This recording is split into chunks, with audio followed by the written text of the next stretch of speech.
In introducing Dorothy Dandridge, I was Halle Berry's husband. I played the great Harold Nicholas.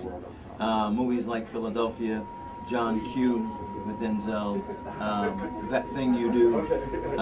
It's a 4-decade career.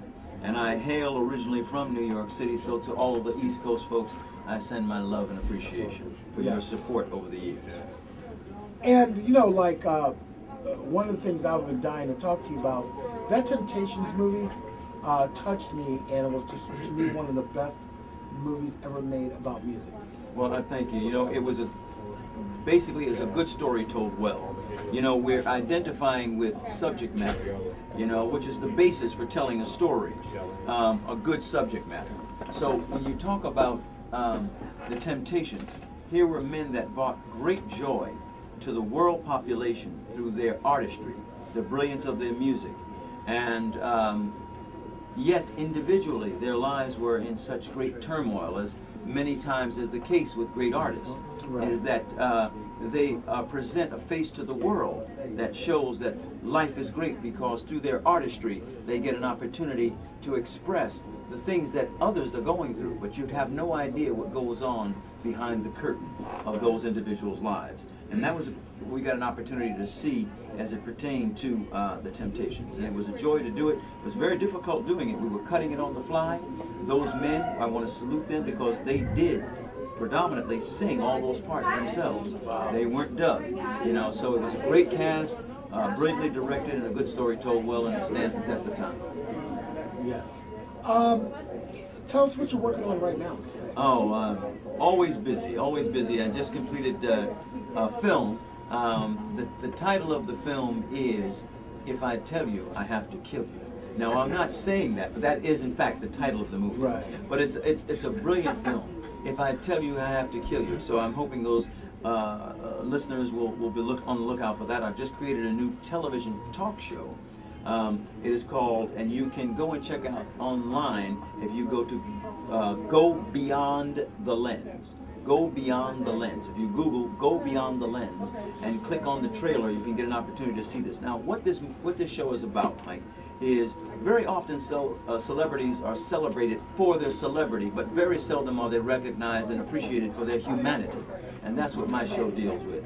You get an opportunity. I would love to have young hopefuls that are listening or watching when they tune into the show get an opportunity to see somebody that they identify as someone who they would like to emulate, but not emulate the imagery that the industry has put forth about them, but to emulate the individuals and understand and respect the journey that they have had in terms of how long it's taken them and what it's taken them to get to the point of celebrity.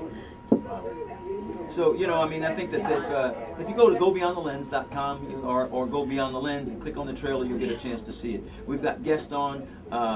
Blair Underwood is on the show. Richard Roundtree, who was the original Shaft. You know, and you know, we talk about these legendary characters because when you identify a Richard Roundtree, you know, I said to Richard, I said, you did Shaft, you did Shaft's big score, and you did Shaft in Africa. And in doing those things, do you realize that when he didn't even realize the fact that before the terminology superhero or action hero was coined, he was the first. So here we have a black man, happening to be a black man, who is identified as the first real action hero. And he didn't just do it in the domestic area of the United States, but he crossed over. I said to him, I said, Richard, do you realize that you changed the perception of black African Americans, of Africans, and Africans of black Americans? He said, well, how did I do that? I said, well, tell me, when you went to Africa, how were you received? He said, man, everybody in Africa wanted to dress like Shaft. I said, look at the influence that you had. I said, do you realize when I was growing up, if somebody called you an African, those were fighting words. All of a sudden now, the Africans wanted to identify themselves like black Americans, and you then begin to show Africa in a light that we hadn't seen, because prior to that, the only way that we had an opportunity to see Africa represented was through a movie called Tarzan, in which a man was swinging from tree to tree with a half-hearted yodel, but yet he could communicate with everybody more than the indigenous people of the land. That was ludicrous. Right. You understand? But Shaft, in its original inception, directed by one of the greatest directors, Gordon Parks, gave us an opportunity to see a man who was a hero, Right. who was fighting against the quote-unquote man. Right. Brilliant concept.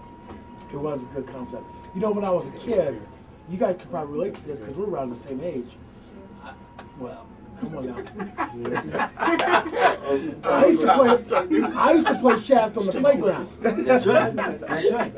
Yeah, no. That's right. It was Shaft on the playground or Starsky My and mom Hutch, was one of the moving. two. There you go. There you go. Yeah. No. He actually changed What do you the think? What do you think? What movie do you think was a big turning point for black people in Hollywood? Well, you know what? It's an interesting question. It's a great question. I don't know if it can be answered by one movie. You know, we have the thing is that one of the things I think we have to identify. I got an opportunity to talk to a group of people over at Pepperdine University, and the question was posed, and there were two theories that were given based on this question. The question was posed as to what is black cinema, and the two theories that they had to choose from was: is it movies that are done with blacks in front of and behind the camera, or is it the other theory? Is it movies that are done up with black subject matter? And everybody on the panel answered the question. And when it came to me, I said, well, I'm going to answer the question of which one I agree with the most. But before I answer the question, I'd like to pose a question. My question is, what is white cinema? And it'd like to stop the party. Because you see, anytime you put something that has a sub-black, it becomes hyphenated. It is the sub of that which is the standard. So you've already locked yourself into a substandard position, as opposed to, I give you an example, Billy Eckstein. Because you happen to be born in black skin, which you had no credit, you can take no credit for. You can't. That's how your mama and daddy got together and you came about. It's the same thing with trying to take some superior ethic to a particular geographical location. You're laughing. I like that. You know, it's not true. I mean, when you begin to identify these things, it really is ridiculous, and we have to say stop and ask questions. If it either makes sense or it doesn't make sense. It's not deep. It's not heavy. What I'm saying is just factual. But you know something? There was something that my grandfather had told me. He had a long talk with me the night before I graduated high school. Mm-hmm. Told me a lot of things I didn't know about. Said when he moved to Ohio in the 30s, he had a choice to what you just talked about, the whole black thing. He said, I had a choice. I was either going to be black and join everybody else and complain about how the environment was, or I was just going to get a job and raise my family. And that's what he did. Mm-hmm. And he told me, you got a couple of choices out there. You can be black and all day long, and you can be this and you can be that, but you have to be a man first. Absolutely. Well, see, the thing Because is, like Mike, you said, you have no choice of how you were born. But Mike, identify this. We're talking about, see, there's no doubt. See, we get into a thing of you're not black enough. You're this black. The reality is, there is no one ever going to mistake anybody with black skin for being anything other than black. Ever. There's no one is ever going to mistake anybody with black skin for being anything other than black. Okay? So that is a given. Now, what is the ideology that's connected and attached to that? What is it? We have moved away from, we garner the cloak of ignorance like a badge of merit. Do you follow what I'm saying? Yes, I do. We don the cloak of ignorance like a badge of merit. So that we somehow suggest that if you are in some way able to articulate a thought without saying, you understand what I'm saying, you understand what I'm saying, you understand what I'm saying, you understand what I'm saying, brother, you understand what I'm saying? I said, well, I would love to if you would say something. I would love to if you would say something. That's not to disparage that individual, because the thing is that I say that with all sincerity and love. See, I'm not interested in casting aspersions. I'm not interested in judgment. I'm not judging that person, but I am allowed to make an assessment. There is a difference between a judgment and an assessment. So that when I make a comment about something, it's based on an assessment. It's not judgmental. Right. See, because I don't see myself in any particular archetype or archie. Someone said to me, well, brother, like, if I could get where you are. I said, well, where am I? I'm right here with you. I'm standing right here. I'm flesh and blood. I, too, am simply a man. But I'm a man who has taken the time to pay attention, because it's not how long you've been living. It's how long you've been paying attention. That's why you have some young, brilliant people and some old, potentially old fools. Because if you've not been paying attention, then you've not been educated. Education is not just a formal method of going and learning how to do something. Let me just interject something here while we're talking about this. The entertainment industry. I want everybody listening to understand that when you put industry behind anything, an industry is designed to do but one thing: produce a product for a profit. That's what industry is. The entertainment industry, we don't hold Mercedes-Benz, BMW, Chevy, GM to any superior moral ethic. We want to know that they make a good quality car. Okay? You don't say, yo, man, did you go to church this Sunday? You know what I mean? What's your political views? You want to know that the car, when I get in it, is going to do what it's designed to do, because it's the automobile industry. That's what industry is. So we have got to stop looking to the entertainment industry to somehow save people. Don't look to that for that. It's an industry. It's designed to produce a product for a profit. Now, based on your individual idea and ideals, is then what you will allow yourself to do or not do.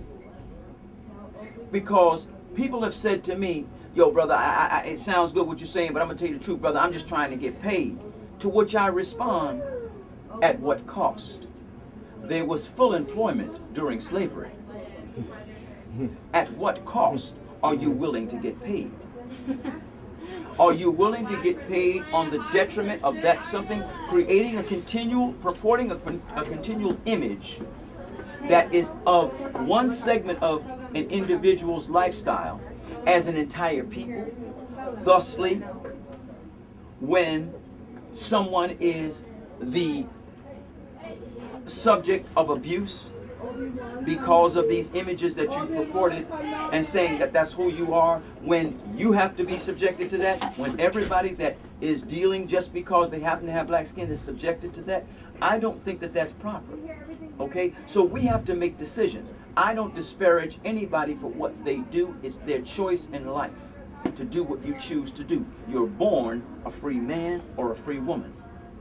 But you should, I think, at least identify at the end of the day, at what cost ultimately are you making these choices?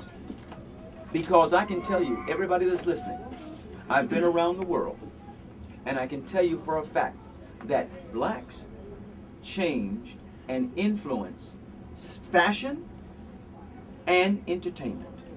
I'm talking about whether it's music, dance, poetry, spoken word, whatever it is. We can get off a plane. If all of us jumped on a plane right now and flew to Japan, I can take you to Roppongi, and you will see Japanese guys with their pants slung, with dreads, some of them with different colors. They have taken and adopted that fashion, that type of lifestyle, if you will, of what they have identified, because we are a people that generate a passion, a joie de vivre about life. Okay? So we have to know that these things that we're doing, they don't just stop at our shores. They travel around. It is like if you take a pebble and you throw that pebble into a still body of water. When it goes in, it makes the smallest sound, doesn't it? Plunk. But what happens? The tiniest ripple comes from that. It doesn't just come in one direction, does it? It goes in every direction. And nothing can stop those ripples. If it reaches an obstacle, it goes right along that until it finds an opening and continues. It will always come to the shore, won't it? In every direction. That is exactly what we have the ability to do. Whether we choose to or not, that is exactly what we do. So understand, identify that you matter. Stand for something. Make for pride. Live to be, as my friend says, someone's decent child, some parents' decent child. Because you are a reflection of that which you came out of. Okay? If you don't like the images that you're seeing, then change them. It's very true. Yeah. Michael, thank you so much for this opportunity. And to all your fans, continue to support Michael. Thank you so much. And I look forward to seeing you brother, soon. and God bless. God bless. Take care. Thank you. All right, brother.